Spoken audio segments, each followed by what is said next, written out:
sebenarnya Matic Cottage itu menawarkan experience sama cultures gitu. Jadi experience-nya itu gimana sih orang luar negeri atau orang domestik tapi yang bukan di Maluku Utara merasakan bagaimana experience-nya tinggal di Meti, seperti kayak keluarga besarnya Meti, merasa memiliki, terus juga nyicipin masakan-masakannya lokal.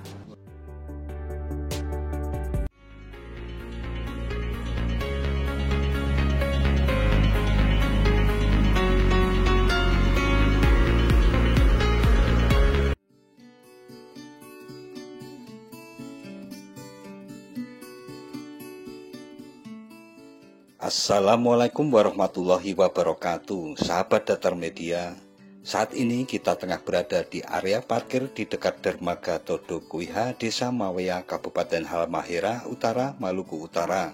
Kita akan menyeberang dari Dermaga Todo Kuiha untuk bermalam di Pulau Meti yang menjadi salah satu destinasi wisata favorit di Kabupaten Halmahera Utara. Kendaraan kita titipkan di sini yang memang tempat transit bagi pengunjung Pulau Meti baik dengan angkutan umum, kendaraan pribadi maupun sepeda motor. Adapun tarif rincian yang dikenakan untuk parkir inap sebesar Rp50.000 untuk mobil, sementara parkir inap untuk sepeda motor sebesar Rp10.000 per malamnya.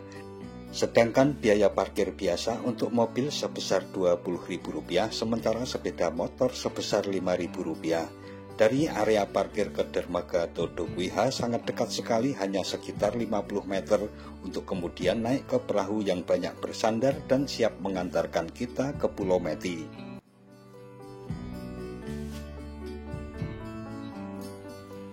Perjalanan ke Pulau Meti hanya ditempuh sekitar 15 menit dengan perahu ketinting yang bertarif rata-rata per orang berkisar Rp50.000 pulang pergi. Seperti apa pemandangan alam dan suasana Matic Cottage yang akan kita jadikan tempat untuk bermalam?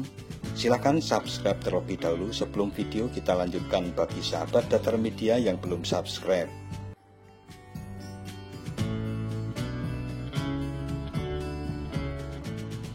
Berayun-ayun di atas perahu membelah laut yang cukup tenang dengan warna kebiruan yang jernih sehingga nampak samar-samar dasar lautnya, merupakan pengalaman yang menyenangkan bagi yang belum pernah.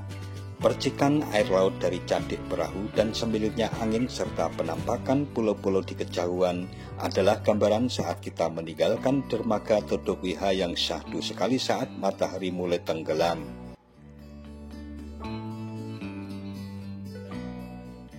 Matic Cottage semakin dekat setelah kita melewati pulau kecil di sisi kanan yang merupakan Pulau Magaliho, dan kita akan bersandar di dermaga Matic Cottage yang juga terdapat anjungan dengan atap fiber serta beberapa bangku panjang lengkap dengan kursinya.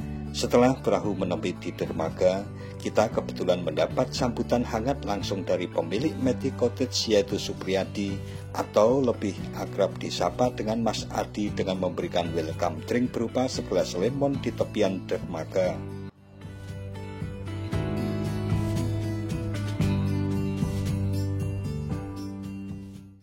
Sebelumnya untuk Matic Cottage sendiri itu bukan bisnis oriented. Awalnya adalah untuk tujuan S3 saya gitu.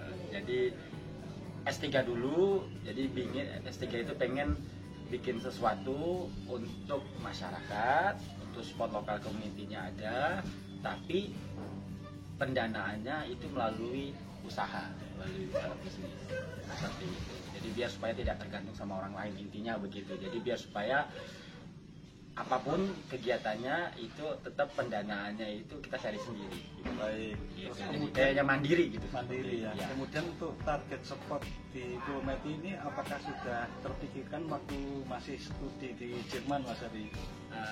Target untuk customernya maksudnya? Lokasinya. Pemilihan lokasi. Oh, pemilihan lokasinya. Pemilihan lokasinya sebenarnya itu ada pakem-pakemnya. Pakemnya itu adalah non produktif. Jadi masyarakat yang non produktif itu adalah anak kecil atau yang sudah lansia. Yang kedua adalah ada potensi wisatanya. Yang ketiga, infrastrukturnya memang masih jauh di bawah dibandingkan rata-rata. Contoh, waktu 2017 saya kesini itu belum ada listrik. Listrik itu baru masuk kurang lebih 1,5 tahun. Jadi selama saya jalan dari 2017 sampai detik ini baru 1,5 tahun saya masuk listrik. Jadi memang benar-benar jadi memang tujuannya untuk kita atau saya bangun pariwisata di sini adalah untuk meningkatkan salah satunya infrastruktur. Itu termasuknya di infrastrukturnya. Yang kedua memang ada English Camp, jadi untuk mengedukasi anak-anak kecil. Yang ketiga itu ya masalah sosial, contohnya kita harus sustainable, bangun macam-macam. Yang keempat memang saya ingin memajukan budaya lokal. Jadi budaya lokal itu termasuk kulinerinya, masakannya itu kadang-kadang kalau orang tamu luar itu saya kasih makanannya makanan kampung, makanan orang lokal. Jarang orang rasakan bagi orang kota atau Mas Adi. Iya. Gitu. Terus kemudian selain dari sisi pemberdayaan masyarakat, ya, edukasi, gitu, ya, kemudian apa yang ditawarkan dari Matic Cottage ini? Baik. Di luar itu Mas Adi? Baik, sebenarnya Matic Cottage itu menawarkan experience sama cultures. Gitu. Jadi experience-nya itu gimana sih orang luar negeri atau orang domestik tapi yang bukan di Maluku Utara merasakan bagaimana experience-nya tinggal di Meti, seperti kayak keluarga besarnya Meti, merasa memiliki, terus juga nyicipin masakan-masakannya.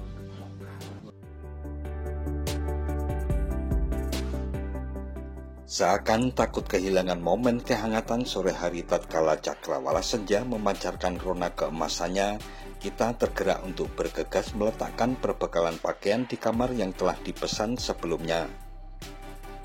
Lalu berhambur ke dermaga dengan anjungan di ujungnya untuk memuaskan rasa dalam menikmati suasana sunset dan laut yang indah bagaikan serpihan surga yang tersembunyi ini.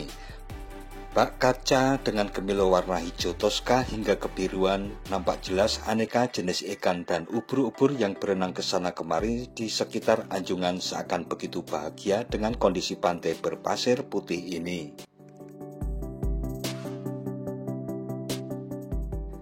Juga berbagai koral, alga, dan ganggang tumbuh dengan bebasnya di kaki-kaki dermaga di antara bulu babi dan rumput laut yang melambai-lambai daunnya. Anjungan yang berundak pada bagian depannya dan dasar pantai yang bersih seakan menjadi kolam renang yang indah dan mempesona.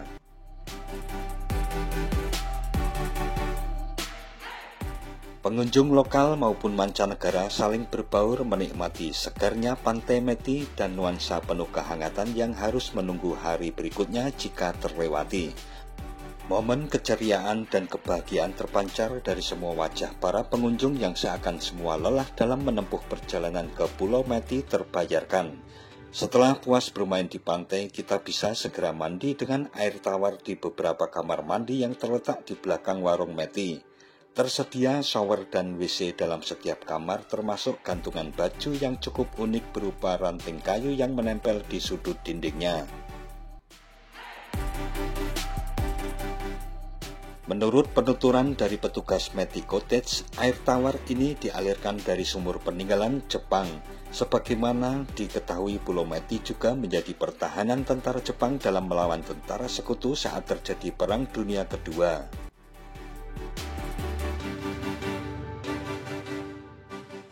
Kamar-kamar yang berjejer memanjang mengikuti garis pantai terdiri dari teras belakang, kamar utama, dan teras depan yang langsung menghadap ke laut.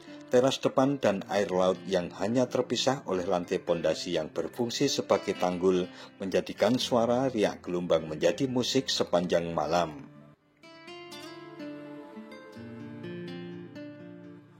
Kamar utama terisi oleh sebuah lemari rak, kasur lengkap dengan bantal dan kelambu, serta terpasang kerai pada bagian depannya sehingga bisa menahan dinginnya angin laut saat malam hari ataupun dibiarkan terbuka untuk mendapat pemandangan laut saat mata terbuka tatkala saat berbaring. Pengunjung dikenakan biaya sebesar Rp750.000 per orang per malamnya untuk satu unit kamar ini, termasuk di dalamnya makan sebanyak 3 kali. Sekitar pukul 7 malam waktu setempat, Anjungan telah diatur untuk perjamuan makan malam. Suasana Anjungan yang diterangi lampu nampak romantis di antara gelapnya lautan. Suasana santai dengan hidangan lezat yang tersaji membuat badan terasa enggan untuk meninggalkan kursi masing-masing.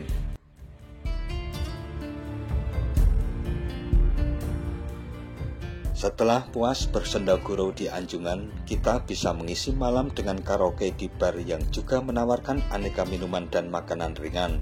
Bagi penikmat kopi maupun teh tersedia secara bebas dengan meraciknya sendiri sambil melantunkan lagu-lagu yang menjadi favoritnya. Suasana yang cukup hangat bisa bertambah makin hangat lagi dengan menggoyang-goyangkan badan mengikuti irama musik yang mengalun. Perpaduan properti, aksesoris, dan pencahayaan menghadirkan suasana Matic Cottage benar-benar eksotis dan tak terasa malam sudah larut. Tak kalah menariknya menikmati tidur malam di antara desiran angin dan deburan ombak seakan kita mengapung di atas lautan yang penuh kesunyian dan kedamaian. Saat fajar menjelang, kita bisa melakukan jalan-jalan pagi ke tengah pulau. Jalan setapak seakan tak berujung di antara kebun kelapa dan pala bisa dimanfaatkan untuk melihat sisi lain dari Pulau Meti yang lumayan subur. Sepulang jogging, petugas sudah mempersiapkan sarapan pagi yang digelar di depan halaman bar. Aneka masakan kampung tersaji di meja beralaskan kain songket. Setelah sarapan pagi sambil menunggu makan siang, pengunjung bisa melanjutkan dalam bersantai. Nongkrong di Matic Cottage seakan tidak ada bosannya, apalagi tersedia banyak hammock yang bisa dipergunakan sambil membaca karena tersedia banyak buku.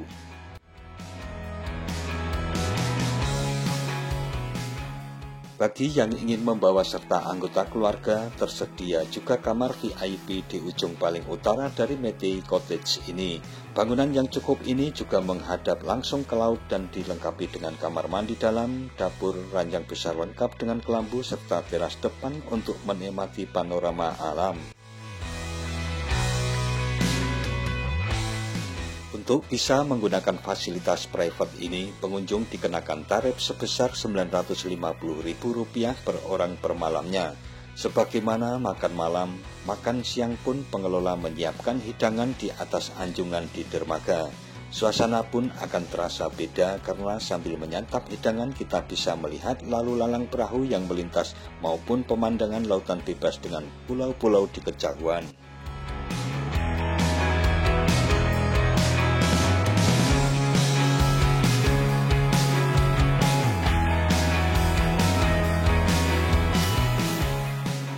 Akhirnya tibalah saatnya untuk pergi dari Matic Cottage dengan meninggalkan ungkapan hati yang kita tuangkan di buku besar yang disediakan di bar. Perahu kami pun semakin jauh meninggalkan Matic Cottage dengan membawa sejuta kenangan sekaligus bercampur dengan satu keinginan juga, yakni suatu saat kami akan kembali untuk Pulau Meti lagi. Sekian dan wassalamualaikum warahmatullahi wabarakatuh.